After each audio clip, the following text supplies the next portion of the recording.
The European Union has come out. They've sent a letter to Elon Musk. This is because of the terrorist attacks on Israel from October 7th. That was the catalyst.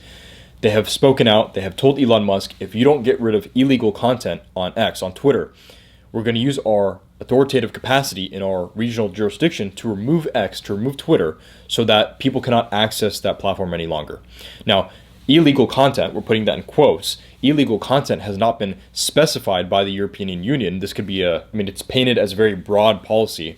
So this could be hateful content, hate speech. This could be any type of offensive content. You have the classical illegal conduction of activities, or at least the spread of this type of conduct. So underage, exploitative material. And so Elon Musk is put in this type of situation where he has come in. This was, a couple years ago, where he purchased Twitter, $44 billion. His entire goal was, let me make this a free speech platform. I can't be absolutist just yet. And he's implied that implicitly because there are people who have not been let on just yet. And there's information that is still not 100% available on Twitter. But nonetheless, you can still freely speak, more so compared to any other big tech social media platform. And so to remove access to all of the individuals in Europe, okay, just in this specific situation, you're now removing access. You're effectively removing knowledge, wisdom, information, perspective, the videos, the text of this conflict that's occurring in the Middle East. Forget about all the other conflicts where this is more of the catalyst event was from the Middle East. Now, I recognize, and I've talked about this before, when you're in the fog of war, there's going to be a lot of propaganda, not just on, typically there are two sides, right? But you have multiple sides in this conflict. Many people don't see that there are multiple sides, but there are multiple sides in this conflict. And so you're going to have mass propaganda from every different perspective. And so you may not know what's accurate or not. You may not know what's legitimate or not.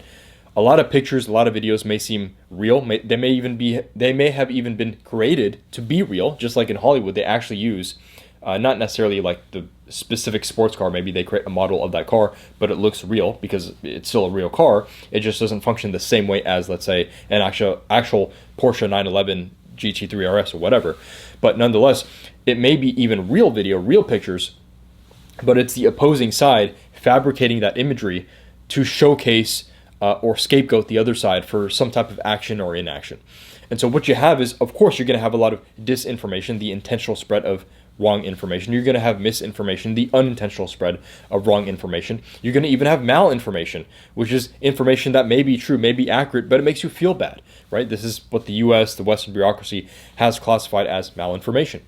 And so that is the cost of freedom of speech. Again, it's not absolutist just yet, and maybe it'll never be absolutist, but compared to all of the other big tech social media platforms, this is the best thing that we have, aside from maybe Rumble, where you can, but these are two separate platforms. They have two different functionality points. Of course, you can still have comments on Rumble, and you can still have video on Twitter, but Twitter is used for a very different objective for the average person who uses Twitter. It's used for a different function than Rumble. But nonetheless, it's funny how the European Union is only going after Musk because he has a narrative, he has an agenda to adjust the Overton window, to adjust what is culturally and societally acceptable with free speech, because it's been so constricted with the mass censorship from different institutions, different private corporations.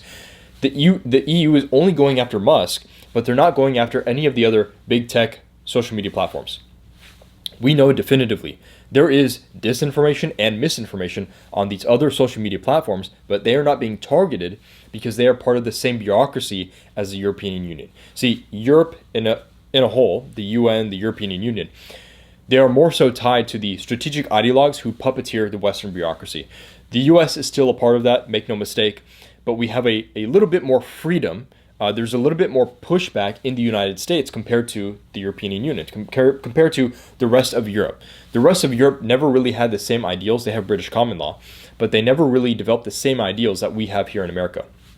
Here in America, we are extremely skeptical, rebellious, individualistic. That is why we had the American founding in the first place. So it's not the majority of people, it's not the vast majority of the population, but it is a minority of the population, and that is enough to create enough of a refutal, enough of a pushback against let's say, these strategic ideologues who puppeteer, and they have a hand in prime ministers, they have a hand in cabinets, and they've explicitly said that they want to have a hand in all of these different government agencies, all of these different government bureaucracies, so they can effectively control policy and culture.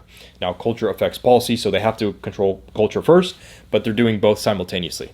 So what you have here is Elon Musk, he acknowledges that, of course, he wants to reach. Now, Elon Musk, he's already a multi-billionaire. We know that, worth over $200 billion, and he fluctuates between 1 to 3, well, really 1 to 2 richest men in the world, aside from heads of state, because heads of state can utilize their nation's resources and have a percentage accumulated for themselves. But, if we're looking at the Forbes list, so it's not about the money. It's more about how can we change the Overton window? How can we go towards a more libertarian society where we have free speech? We have the ability for people to, the main reason why we have absolute free speech is to protect us, the private citizens, from oppressive government, to protect us from central authority.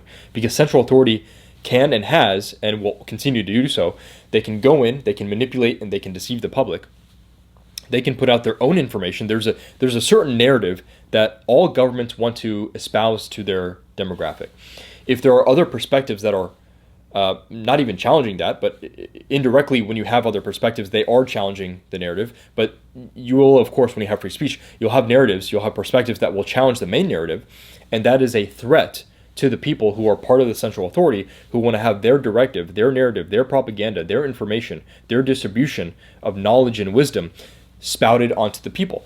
And so they create censorship factors. Now, they will, if you're in a more democratic nation, because it's slightly, they will inject their agenda in a slightly more sophisticated manner. So in the eastern side of the world, in Europe and China and a lot of countries in Asia, it's already authoritarian by nature.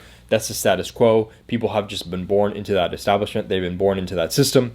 And maybe even genetically, if you go back through the evolutionary let's say development, maybe that's just how those areas have developed, and that's what works best for those areas. Okay, now it's still a restriction of individual rights. That's a whole separate discussion. But here in the West, we have bred a democratic system. Specifically in America, we're a constitutional republic. So that means we have a constitution, how to govern society. Within our constitution, there's a Bill of Rights, so that gives power to the people. It's a deterrent, it's friction against the government. And we're a republic. So you have not a full democracy, because then you can have 51% of the people effectively run a tyranny on the majority of the population. So you don't want to do that. You have a republic. So they vote people in who will have their belief systems, and then those people will vote amongst themselves. There's no perfect way to do this. There's no perfect system, but this is the best system we have. So nonetheless, because we have a democratic facade, a democratic illusion, and I don't want to say it's 100% a facade or 100% an illusion, but it's getting to that point where it's close to that 100%. It's probably 60, 70, 80% right now. And I recognize that's a huge range. Like, that's already a 20 to 30% margin. That's because it's difficult to know the objective metric at the current standard that we're in right now. But nonetheless, people in the bureaucracy, they have to be a little bit more sophisticated with how they're going to censor the people. So they have to emotionally manipulate the people.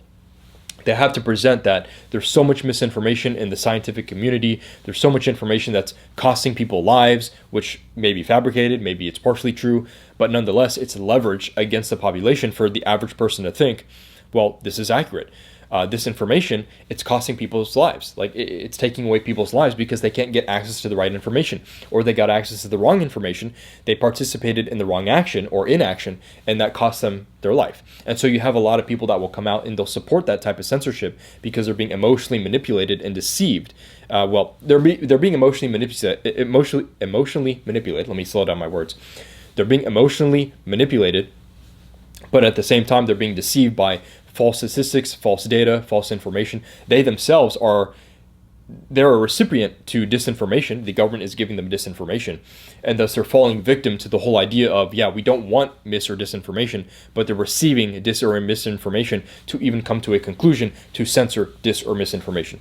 Very ironic. So Musk is trying to change the Overton window. A ton of other private corporations don't like that because they're in the same ideology as a Western bureaucracy. And we have a lot of collusion here. This type of collusion is called fascism if we're using a neutral term.